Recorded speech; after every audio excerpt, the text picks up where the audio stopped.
Hey soul family, it's Crystal, Demon Slayer 144. And today I want to talk about people pleasing.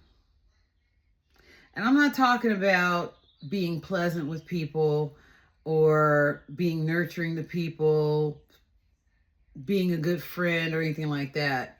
Because we want to be pleasant. We want to benefit people, especially people we love. What I'm talking about is when you give your energy to people, whether it be family or friends or whoever, and it's at your own detriment. That doesn't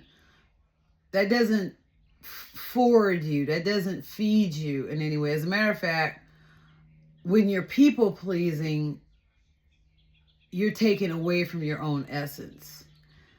You either feel depleted in energy, drained, tired after you deal with them, or you feel, like there's some negative energy around. You have a negative feeling after you deal with them. I think it's very important, especially with this video, that you really pay attention to the people in your life, the people who you're closest to, and even the people at work. Maybe it's a supervisor or a manager or somebody you want to influence. But are you taking stuff from them, disrespect or bad attitudes or shame or anything like that, any humiliation, and you're kind of letting it slide because you want to influence them or you want them to hold you in good regard no matter what? It's time to clean house. It's time to clear your space of that, because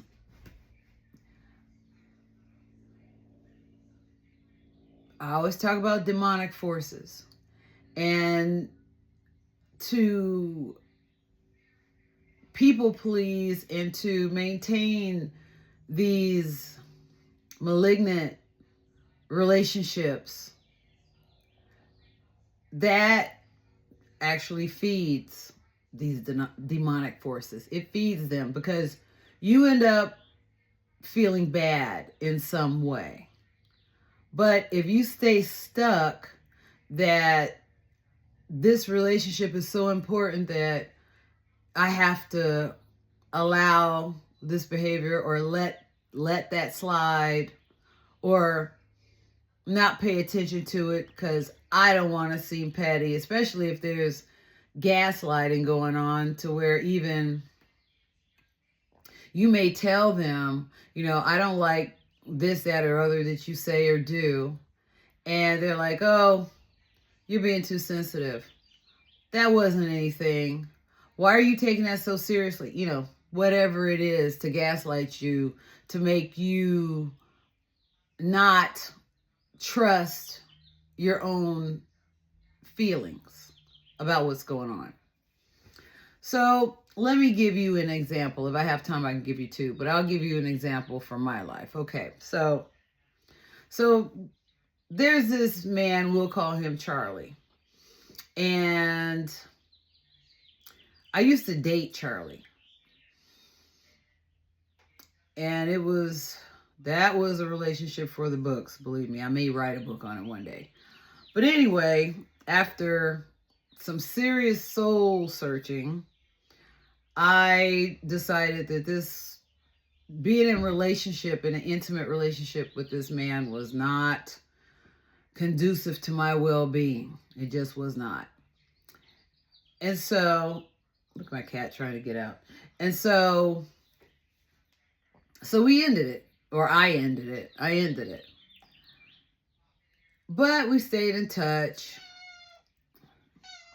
Hold on, my cat needs to get out. Hold on. Stay right there. Here. Go. So anyway, we stayed in touch, and in the attempt to be friends, in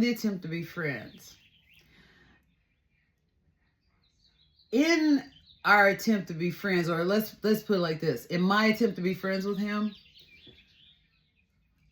he would say certain things that I felt were demeaning to me at times. And at first, I would let it slide. And then when I would call him on stuff, he would always flip the script and go, no, that's not a me problem. That's a you problem. You know, you're the one who's being too sensitive or taking it personally, you know, based on your past trauma. Because, you know, unfortunately, he knew quite a bit about me. You know, you're going with somebody, you know, you share intimacies or whatever, you share stories. And then he would always, you know, kind of joke, quote unquote, jokingly say inappropriate things to me, like sexually inappropriate things to me. And at first I let him slide.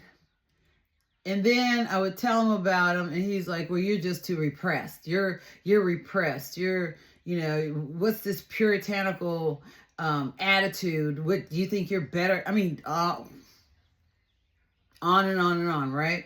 To the point of where I was like, well, maybe I could just ignore it because I don't want to seem petty. You know,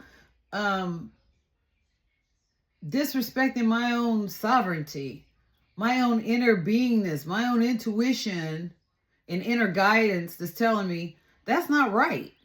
If you don't like it, it's just going to hit a certain way, and that is your truth, that it's not right, period. You know? So that went on for a while. And then finally, I started saying, you know what? Every time he steps out of line and says something offensive or whatever, I'm going to call him on it. So I would do that. And then we'd get into some argument, and then he'd either end up hanging up on me or I would end up hanging up on him. And politically, we were totally opposite. You know, he's right wing and I'm left, or, you know what that means. So he would even like send me like offensive things about President Obama, offensive things about, you know, any Democrat, anything. And I told him, don't send that to me. Don't do that. And don't even talk. We can't even talk about politics. Like, we just can't even discuss it. And I thought we had an agreement. So this goes on for a long, long time. This relationship, this level, or this dynamic in our relationship, right? So, and then here's the other thing. So he lives in another country, right? And so he would, but even though he lives in another country, there's not too much of a time difference. It's kind of like, you know, if he called me from New York. I mean, it's not that much of a time difference. But he would end up calling me. I mean, I don't know what he did all day, but he would end up calling me at like either, you know, 12 o'clock at night or 1, 2, 3, 4 o'clock in the morning. And I'm like, you can't do that.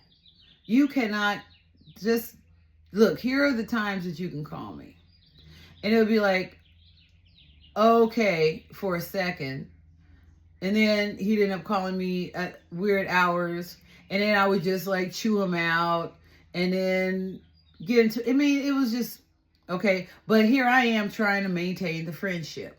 because I don't want to seem petty. And I figure, well, if I just keep chewing you out every time you do it, you'll learn. Fast forward to recently. All right. So let's see, probably about, I think a month. Let's see, this is June. So yeah, April. So wait, May. Yeah. So last month, early last month, he gives me a call, and it is like 2:00 in the morning. Now, I do remember I did tell him, if there's ever an emergency where you're at, because he has an elderly mother and everything, and I was like, if she dies and you're in real need, if it's an emergency, give me a call. So he calls me, and it's like 2:00 in the morning, and I'm like, hello. And he's like, so what are you doing? Are you with somebody? And I was like, what do you want? And he's like, nothing. Look, just want to know how you doing. I was like, why are you calling me this late? And he was like, oh, are you busy? Are you with somebody? So I said, you know what? Out of courtesy, is this an emergency? Well, yeah, because I really need to talk to you. For what? Well, I mean, why do you have to be like that? Why do you have to? I said, you know what? I said, don't call me for a month. All right? Don't call me for a whole month. I don't even care what the situation is, emergency or not. Don't call me for a month. And that was like, I don't know, like maybe, I'm gonna make it up, May 15th, right? May 15th. Click. So probably about 2 weeks later,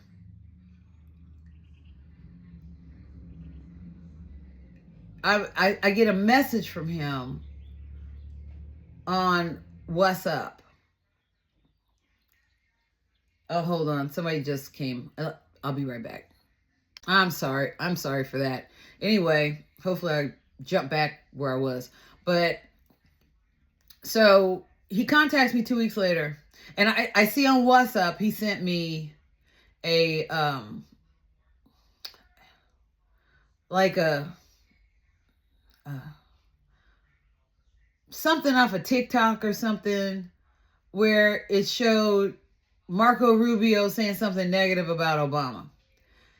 Now, I knew I had told him, we don't do politics.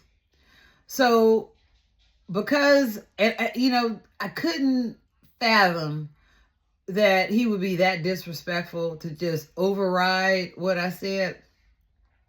So, I'm thinking, this must be part of a feed, because he has like a friend feed, and I guess in the past I was part of that friend feed, so he would put music videos and all that crap. All right, so as I'm texting him, let me tell you how good God is. As I'm texting him, like, take me off of your feed, and I hit send, he calls me. And no, wait, did he call me? No, he didn't call me. He didn't call me. He sent a message. While I was sending that message, he sent a message saying, "Can I call you?" And I was like, I told you not to call me until like June 15th. And when I said that, when I typed that in, I double thought myself, and I said, well, wait a minute. Did I say June 15th or May 15th? Again, thinking,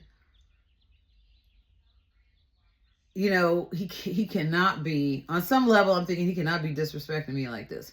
So I go back into the feed to see what date, because I know I texted him, like, don't call me. I follow up what I told him. I texted him, don't call me for a month. And here's the date, so we're clear. So as I'm going through the feed and to see the date that I had texted him, I saw that, wait a minute, this isn't a group feed. He directly texted to me a disrespectful political message that we have talked about not doing. And it just hit me like, wait a minute. He totally disregards, and has been for the most part, disregarding everything that I have told him that I don't like, that I'm not in alignment with, that I don't want him to do, that, makes me feel bad. He just is like, I don't care. I'm doing what I want to do. You got to deal with it. So I text him and I'm saying, okay, first of all, again, don't contact me until June 15th. And I said, furthermore, we have discussed about this political thing. You sending me anything political. If you ever send me, I said, if you send me something political again, I'm not going to talk to you for 6 months. And that's a promise. Why I was giving him another chance, I don't know. I still people pleasing. Still people pleasing. So he texts me back and says, oh, so you're going to be petty and unreasonable. Well, how about this? How about I just not talk to you ever again? And I'm like, oh, threatening me with a good time. I said, okay. I said, I typed, okay. Make sure you make good on it, okay? Make good on it. Make good on it this time. And I blocked him on WhatsApp. And I'm thinking, after I did it, I said,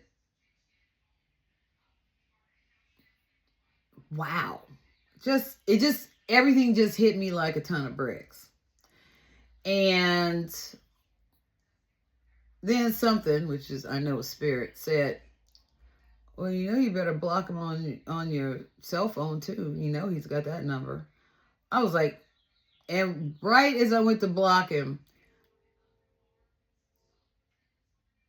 I thought, oh, what about, because I had a landline, and I thought, I took out the landline, so he can't. So I'm like, once I block him on a cell phone, that's it. And then it hit me. I was like, I don't need him in my life. Like, with friends like this, who needs enemies? Like, and then it's almost like this huge download start coming of all the times he disrespected me, all the times he minimalized, all the times there was all this gaslighting, just all the times when I felt drained, and all the times after I talked to him, I felt horrible. I was like, and at first I started feeling bad, like it took me this long to see it. But again, me trying to people please, be a good person, not be petty. Oh, just let it slide. And I was like, never again. Never again. So that was a save right there. That was a save. And recently, here's another example. So recently, I have a friend who I don't see often because they travel in and out of the country like every 6 months. They go and they're doing their thing. But we connect. And once again, this was a person that I dated one time. We went on a date and it didn't work out, but we decided, well, let's be friends. For years and years and years and years and years. Oh God, probably 15, 20 years. Okay? Long time. Long time.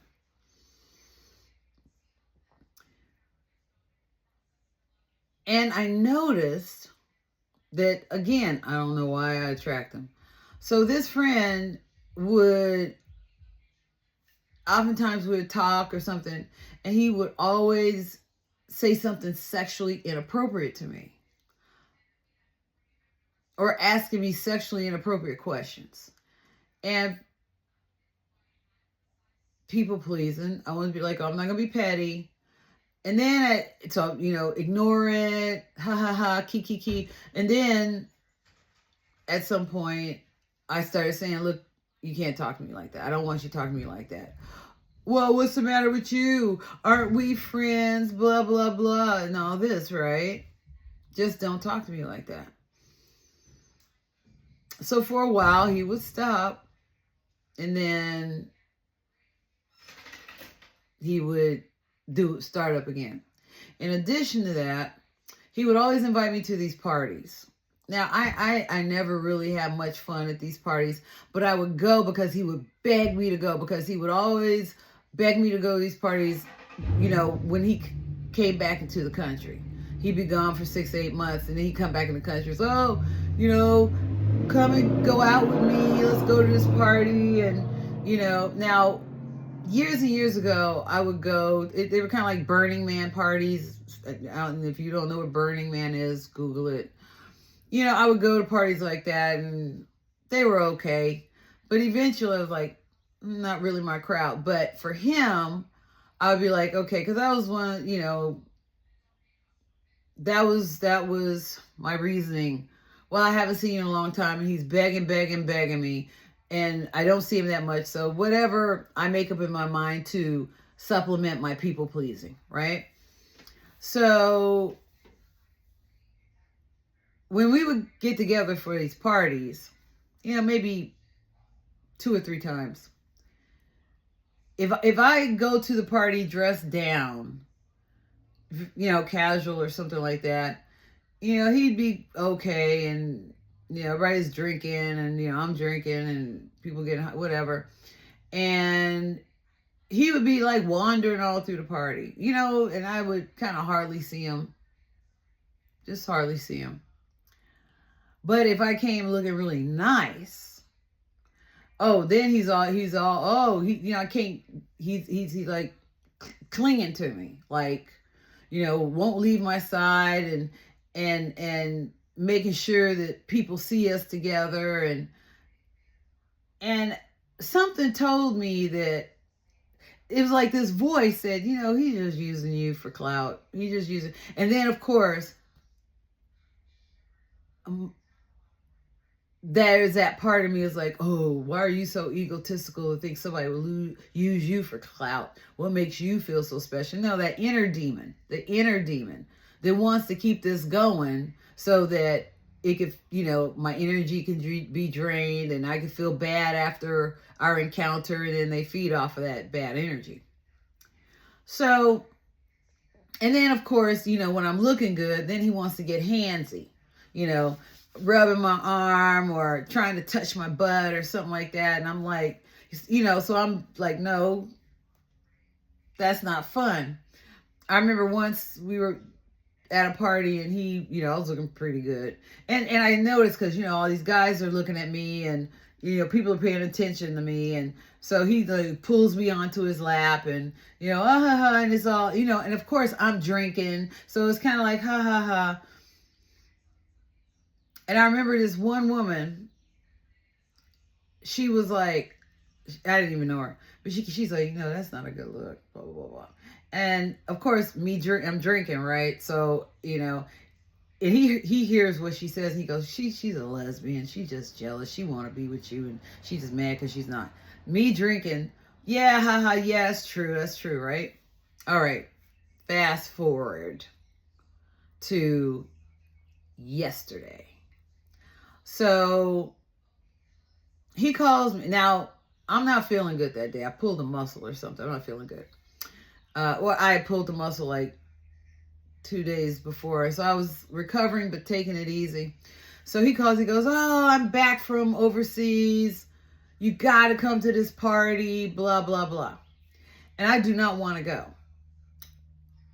And he's like, please, he's begging me as per usual. And I was like, well, I don't feel so good, but I said, let me see, I'm feeling later. And if I feel like it.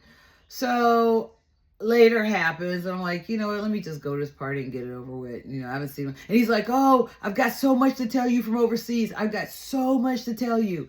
And so I'm like, well, it'd be good to catch up. All right. So I dress up, looking very good. I get to the party, and he's like, ooh, you look great, blah, blah. So we're talking, yada, yada. And now, mind you, I'm not drinking. I'm kind of going through a bit of a cleanse. So no drinking, no weed, no nothing. Just, water and juices. So we go into the party, and immediately, I see when I walk in, all eyes on me. And it could be for various reasons. I mean, for whatever reason. But I could tell that, what I'm wearing is pretty attractive, and he could tell, right? So he goes, he says, let's sit. So this house has like levels, the backyard of this house party, this house. And it's got levels. And at the highest level is like a deck, like a triple layered deck or whatever. And at the highest level of this deck is like almost over the roof line of the house. And it has this panoramic view of, 3 cities. So he goes, let's sit up there. And I don't really want to sit up there, but I'm like, fine. So we sit up there, and, people are kind of coming and going. And I notice he's drinking. Like, he's got a bottle of orange juice. But when he opened it, oh my God, it was more tequila than orange juice. So, he's drinking this, and he's just getting more and more loose. And at one point, he puts his hand on my leg, and I'm like, what are you doing? Stop. And so he's talking loud, and some, people are kind of looking up at us here and there. I guess, I don't know. One woman came up, because he's like, oh, he's to come up here, telling people, come up here, and introducing me, and, stuff like that. And I'm thinking, okay, as a friend, he's introducing me. And one woman came up, and she's like, oh, is this your girlfriend from Africa? And I'm like, no, I'm not his girlfriend. And he's like, oh, no. But I could tell he's just kind of eating it up. And then he tries to put his arm around me. And I'm like, no. What is up to you? So what's up? He's like, oh, you don't like affection? I find that there's a problem with people who don't like affection. And I'm looking at him like, okay, so you know what? I said, you know what? See, normally when we've gone to parties, and I didn't even want to go to parties anyway because I really don't like them. I'm just here for you. I don't really pay attention to how you're acting and how I'm feeling because I'm drinking. And I'm actually drinking so that what I don't like about being at that party doesn't affect me. I escape it. I mean, this escapism thing going, right? But I'm not drinking today, right? So I'm seeing everything. And I'm just looking at him, and he's like, yelling. I mean, scream yelling to people. Hey, Susie, come up here. I mean, obnoxiously screaming, yelling. Oh my God. Oh my God. And I'm like, and I'm like trying to ignore him, but then I'm listening to the music, and it's not music I would listen to at this party. And I'm looking at all the people and I'm like, this is not my tribe. It is just hitting me. Like, now I'm allowing the information in that has always tried to get in, like, this, you do not belong here. You don't belong here. For various reasons. You don't belong here. So all of a sudden I just stand up. I'm like, you know what? My back is hurting me. I need to leave. And he's like, oh, really? I said, yeah, I need to go. And that was probably maybe an hour and a half, almost 2 hours into the party. I'm like, I gotta go. I got to go. And he says something vulgar, like, well, I wish you would have stayed because I sure want to do XYZ to you. Something stupid, just like, I'm like, bye. So I got home and I was like, see, I don't operate at that frequency anymore. I can't even pretend to operate at that frequency. And that's what I'm trying to tell y'all. Y'all need to really look at, everybody really needs to look at their surroundings and the people they have in their space, in their energy space, and truly pay attention to how that person makes you feel. To, even if that person always wants to put you in a certain surrounding. Let's go here, let's go there, let's do this. Do you really like being in that surrounding? Do you really like being around those people? Do you really like being with that person? Is it a person who's always dumping problems on you every time when you talk because you're a good listener? And so they taking advantage of it to the point of where you're feeling drained. You know, over talking you barely get a word in, or saying offensive things. And like I said, you tell them, you may ignore it. I don't want to be petty. I don't want to rock the boat. Or you may tell them and they do it anyway. And then you go, well, I'll just, fill in the blank, ignore it. I'll just, you know what I'm saying? That is demonic, because they're taking like life force from you and they don't care. And the thing is, if you allow it and you keep allowing it, they're like, you allow it because people will push you. They will push the envelope. They'll push against any barrier. And if there's some give, well, they're going to advance. They're especially if they're like, well, you may not like me to do whatever I'm doing, but I like doing what I'm doing because I get something from it, and I really don't care if you don't get anything from it. You know what? When people show and tell you who they are, believe it. Believe it. Then you're gonna have a conversation with yourself. All right? So I'm going to end it there. If you vibe with what I'm saying, you like, hit the like button, subscribe, share the video, share it, because you are valuable. You are so valuable. You are so important, and you need to be in control of your own sovereignty, because if you're not, then somebody else is going to be in control of it. All right. So until next time.